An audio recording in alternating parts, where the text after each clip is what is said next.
ప్రభు నామమున అందరికీ శుభోదయం. ఈరోజు దేవుని వాగ్దానము ఏమనగా, యెషయా గ్రంథము 30వ అధ్యాయము 23వ వచనము. నీవు నీ భూమిలో విత్తుటకు నీ గింజలకు కావలసిన వాన ఆయన కురిపించును, భూమి రాబడి అయిన ఆహార ద్రవ్యం ఇచ్చును, అది విస్తారసార రసములు కలదై ఉండును. ఆ దినమున నీ పశువులు విశాలమైన గడ్డి బీళ్లలో మేయును. సహోదరులారా, విధేయత చూపే ఇశ్రాయేలుకు తాను వాగ్దానం చేసిన దీవెనలన్నిటినీ ఆయన ఇస్తాడు.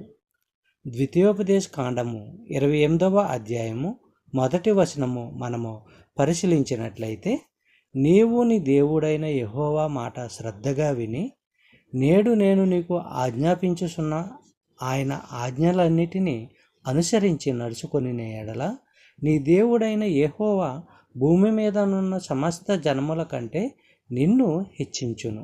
సహోదరులారా, మనుషులను దీవించడము న్యాయము యుక్తముగా ఉన్నంత కాలము వారిని దీవించడము దేవునికి అతి ప్రియము. చెప్పబడిన వాగ్దానము దేవుడు దీవించి ఆశీర్వదించునుగాక. ఆమేన్.